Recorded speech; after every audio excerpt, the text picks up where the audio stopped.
નમસ્કાર વિદ્યાર્થી મિત્રો, ધોરણ 9 અને વિભાગ ડીના પ્રકરણ 12ના 4 માર્કના દાખલા દર્શાવતો આ વિડીયો છે. વિડીયો ગમે તો ચેનલને લાઇક અને સબસ્ક્રાઈબ જરૂર કરજો.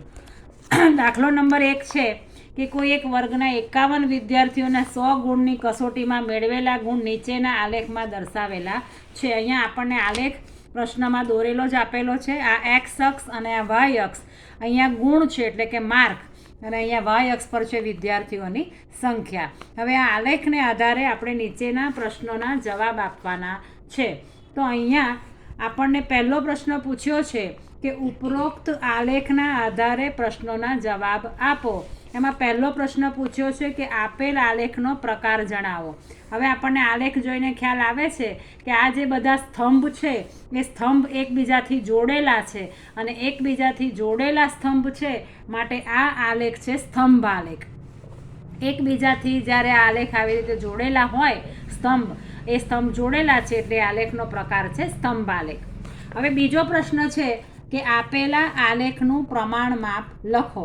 હવે પ્રમાણ માપ લખીએ એટલે આ એક્સ અક્ષ અને આ વાય અક્ષ. તો આપણે પ્રમાણ માપમાં એક્સ અક્ષ અને વાય અક્ષ પહેલાં આપણે લખી દઈએ. હવે અહીંયા 1 સેન્ટીમીટર, 2 સેન્ટીમીટર, 3 સેન્ટીમીટર એવી રીતે ખાના હોય તો અહીંયા 1 સેન્ટીમીટરમાં આપણે જાણીએ છીએ કે 10, 20, 30 એવી રીતે ખસીએ છીએ, એટલે અહીંયા 1 સેન્ટીમીટર બરાબર 10 એકમ. અને જો માર્ક લખવા હોય તો 1 સેન્ટીમીટર બરાબર 10 માર્ક એવું પણ આપણે લખી શકાય, અથવા 10 એકમ. આ એક્સ અક્ષ પરનું પ્રમાણ માપ થયું, 10 આંકડા ખસીએ છીએ એટલે. અને વાય અક્ષ પર આપણે જોઈ શકીએ છીએ કે 1, 2, 3 એમ એક આંકડા ખસીએ છીએ, એટલે વાય અક્ષ પર 1 સેન્ટીમીટર બરાબર, હવે અહીંયા વિદ્યાર્થીની સંખ્યા છે વાય અક્ષ પર, એટલે આપણે લખીએ કે 1 સેન્ટીમીટર બરાબર 1 વિદ્યાર્થી. એટલે એક્સ અક્ષ પર 1 સેન્ટીમીટર બરાબર 10 એકમ અને વાય અક્ષ પર 1 સેન્ટીમીટર બરાબર 1 વિદ્યાર્થી. પ્રશ્ન નંબર 3, 60થી 80 ગુણ મેળવનારા વિદ્યાર્થીઓની સંખ્યા કેટલી છે? તો આપણે આલેખમાં જોઈએ કે આ 60 છે, આ 60થી 70નો આલેખ છે, તો અહીંયા એક્સ અક્ષ પર 2 છે, એટલે 60થી 70માં 2 વિદ્યાર્થી છે, અને 70થી 80 તો 70થી 80માં પણ 2 છે, એટલે આ બંનેમાં 2 વિદ્યાર્થી છે. તો 60થી 80 ગુણ મેળવનારા વિદ્યાર્થીની સંખ્યા કેટલી? તો કે 2 + 2, અને 2 + 2 એટલે 4. તો 60થી 80 ગુણ મેળવનારા વિદ્યાર્થીઓની સંખ્યા તો 2 + 2 બરાબર 4 વિદ્યાર્થી એવા છે જેના 60થી 80 વચ્ચે ગુણ આવ્યા છે. હવે સૌથી વધુ વિદ્યાર્થીઓની સંખ્યા કયા વર્ગ અંતરાલમાં છે? તો આપણે જે આ સ્તંભ આલેખ છે એમાં આપણે જોઈએ, આ પહેલું જે છે તો કે અહીંયા 5 છે, અહીંયા છે 10, એવી રીતે અહીંયા છે 4, અહીંયા છે 6, આ એક્સ અક્ષ વાય અક્ષ પર ક્યાં અડે છે જોવાનું, 7, એવી રીતે અહીંયા આ છે 3, આ 2, 80થી 90માં છે 3, અને 90થી 100માં છે 9. તો સૌથી વધારે વિદ્યાર્થી 10 છે, તો એની નીચે વર્ગ અંતરાલ કયો છે? તો કે 10થી 20. એટલે સૌથી વધારે વિદ્યાર્થીઓની સંખ્યા શામાં છે વધારે ગુણ મેળવેલા હોય એવા? તો કે 10થી 20 માર્ક આવ્યા હોય, 10થી 20 એની અંદર વિદ્યાર્થીઓની સંખ્યા વધારે છે. 10થી 20 માર્ક આવ્યા હોય એવા 10 વિદ્યાર્થી છે. એટલે આ 4 માર્કનો પ્રશ્ન અહીંયા પૂરો થાય. હવે એવી જ રીતે વિભાગ ડીમાં ચોથો દાખલો છે, જેમાં પણ આપણને આ રીતે 60 ગુણની પરીક્ષા 35 વિદ્યાર્થીઓએ 60 ગુણની પરીક્ષામાં 35 વિદ્યાર્થીઓ મેળવેલા ગુણ છે, તો કે એનો આલેખ આપણને દર્શાવેલો છે, અને એને આધારે આપણે પ્રશ્નના જવાબ આપવાના છે. એક્સ અક્ષ પર છે ગુણ અને વાય અક્ષ પર છે વિદ્યાર્થીઓની સંખ્યા. હવે ઉપરના સ્તંભાલેખને ધ્યાનથી જોઈ અને નીચેના પ્રશ્નના જવાબ આપો. તો પહેલો પ્રશ્ન જે આપણે આગળના દાખલામાં સમજી ગયા એવી રીતે પ્રમાણ માપ લખવાનું છે. પ્રમાણ માપ લખવું હોય એટલે પહેલાં એક્સ અક્ષ અને વાય અક્ષ લખી દેવાનું. હવે આ એક્સ અક્ષ છે, તો આ એક્સ અક્ષ પર ગુણ એટલે માર્ક છે. અને તમે જોઈ શકો છો કે 1 સેન્ટીમીટર બરાબર 10 એકમ આપણે માર્ક વધીએ છીએ, એટલે 1 સેન્ટીમીટર બરાબર 10 ગુણ. અને વાય અક્ષ પર 1 સેન્ટીમીટર બરાબર 1 વિદ્યાર્થી, જે આપણે આગલા દાખલામાં જોઈ ગયા એ જ રીતનું પ્રમાણ માપ છે. 1 સેન્ટીમીટર બરાબર 1 વિદ્યાર્થી. તો આ રીતે આપણે એનું પ્રમાણ માપ લખ્યું. હવે 20થી ઓછા ગુણ મેળવનારા વિદ્યાર્થીની સંખ્યા. હવે આ સ્તંભાલેખ છે, આ 10થી 20 છે, તો 20થી ઓછા માર્ક કયા હોય? તો અહીંયા 2 છે વિદ્યાર્થી અને અહીંયા 7 વિદ્યાર્થી છે. તો 2 + 7, 20થી ઓછા માર્ક આવેલા એવા વિદ્યાર્થી કેટલા? તો કે 2 ને 7 9.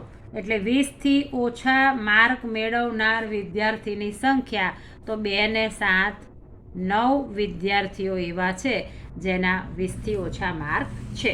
ત્રીજો પ્રશ્ન, 30થી 50 ગુણ મેળવનારા વિદ્યાર્થીઓની સંખ્યા. તો આ 30 અને આ 50. તો 30થી 40માં કેટલા છે? 7. અને 40થી 50માં કેટલા છે? 8. તો 30થી 50 વાળા કેટલા? તો કે આ બેનો સરવાળો કરવો પડે એટલે 7 + 8. અને 7 + 8 એટલે 15 વિદ્યાર્થી એવા છે જેના 30થી 50ની વચ્ચે ગુણ આવેલા છે. આ 15 વિદ્યાર્થીઓ, અહીંયા 9 વિદ્યાર્થીઓ. હવે સૌથી વધુ વિદ્યાર્થીઓની સંખ્યા કયા વર્ગ અંતરાલમાં છે? તો અહીંયા આપણે જોઈએ કે આ 8 8 છે, તો 8 8 વાળો વર્ગ એટલે અહીંયા કયો છે અંતરાલ? તો કે 20થી 30. અને અહીંયા કયો વર્ગ અંતરાલ છે? તો કે 40થી 50. એટલે અહીંયા 2 વર્ગ અંતરાલ આવશે કે ભાઈ સૌથી વધારે વિદ્યાર્થીઓની સંખ્યા કયા વર્ગ અંતરાલમાં છે? તો કે એક 20થી 30માં છે અને બીજી છે 40થી 50. તો કે આ 20થી 30, 20થી 30 અને 40થી 50 આ બેમાં વિદ્યાર્થીઓની સંખ્યા વધારે છે. હવે આપણે દાખલો નંબર 6, એમાં આપણને આવો આલેખ આપેલો છે. અહીંયા આપણને શૈક્ષણિક વર્ષ આપ્યું છે અને અહીંયા આપ્યું છે ધોરણ 8માં વિદ્યાર્થીઓની સંખ્યા. 2003-4માં તો કે 2003-4માં કેટલા વિદ્યાર્થીઓ છે? તો કે 100. પછી 4-5માં કેટલા છે? તો અહીંયા આપણે જોઈએ તો 200. પછી 5-6માં કેટલા છે? તો કે અહીંયા આપણે જોઈએ તો 250. પછી 6-7માં કેટલા છે? તો છે 300. વાય અક્ષ પર જ્યાં અડે ત્યાં જોવાનું, આપણે અહીંયા જોઈ લેવાનું. અને 7-8માં કેટલા છે? તો કે 7-8માં છે 350. એટલે અહીંયા આ રીતે આપણને આલેખ આપેલો છે. હવે એના આધારે આપણે પ્રશ્નના જવાબ આપવાના છે. તો પહેલો પ્રશ્ન, ઉપરોક્ત લંબા લેખના આધારે નીચેના પ્રશ્નના જવાબ આપો. પહેલું, આપેલ આલેખ કઈ માહિતી દર્શાવે છે તે જણાવો. તો આપણને આલેખ જોઈને ખ્યાલ આવે કે આ અલગ અલગ શૈક્ષણિક વર્ષ છે અને એમાં ધોરણ 8માં વિદ્યાર્થીઓની સંખ્યા છે. એક્સ અક્ષનું વર્ષ છે અને વાય અક્ષમાં વિદ્યાર્થીઓની સંખ્યા. તો આ કઈ માહિતી દર્શાવે છે? તો આપણે જવાબમાં લખીએ કે શાળામાં વિવિધ શૈક્ષણિક વર્ષ, શાળામાં વિવિધ શૈક્ષણિક વર્ષમાં ધોરણ 8માં વિદ્યાર્થીઓની સંખ્યા દર્શાવતો આલેખ છે. વિદ્યાર્થીઓની સંખ્યા દર્શાવે છે. વિવિધ શૈક્ષણિક વર્ષમાં ધોરણ 8માં વિદ્યાર્થીઓની સંખ્યા દર્શાવતો આલેખ છે. એટલે પહેલા પ્રશ્નનો જવાબ થયો. હવે પ્રશ્ન પૂછ્યો, કયા વર્ષમાં વિદ્યાર્થીઓની સંખ્યામાં મહત્તમ વધારો થયો છે? તો તમે અહીંયા જોઈ શકો છો કે કયા વર્ષમાં વધારે.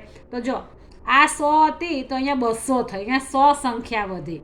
અહીંયા 200થી 250, 250થી 300, 300થી 350, અહીંયા બધે 50 જ વધી છે. જ્યારે આમાં 100 હતી તો 200 થઈ. એટલે કયા વર્ષમાં વધારે છે? તો કે 2004 અને 5માં વિદ્યાર્થીની સંખ્યામાં મહત્તમ વધારો થયો. ત્રીજો પ્રશ્ન, કયા વર્ષમાં વિદ્યાર્થીની સંખ્યા મહત્તમ છે? હવે વિદ્યાર્થીની સંખ્યા મહત્તમ કયા વર્ષમાં છે? તો કે 2007-8માં 350 વિદ્યાર્થી છે. એટલે કયા વર્ષમાં મહત્તમ સંખ્યા છે? તો કે 2007-8માં વિદ્યાર્થીની સંખ્યા વધારે છે. હવે આપણને એવો પ્રશ્ન પૂછ્યો છે કે નીચે આપેલ વિધાન ખરું છે કે ખોટું તે જણાવો. 2005-6 દરમિયાન વિદ્યાર્થીની સંખ્યા 2003-4 કરતાં બમણી છે. તો આપણે આલેખ જોઈએ. 3-4માં કેટલી સંખ્યા છે? 100. અને 5-6માં કેટલી છે? 250. તો આના કરતાં બમણી નહીં, 250 છે એટલે વધારે છે. બમણી તો 200 કહેવાય. એટલે અહીંયા 250 છે, એની જગ્યાએ અહીંયા આપણને વિધાન બમણી છે એવું કીધું છે. એટલે આ વિધાન શું થશે? ખોટું થશે. આપેલ વિધાન ખોટું છે. ખ્યાલ આવ્યો?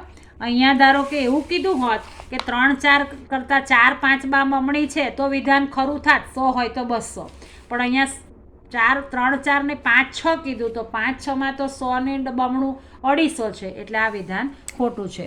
વિડીયો ગમે તો ચેનલને લાઇક અને સબસ્ક્રાઈબ જરૂર કરજો. Thank you very much.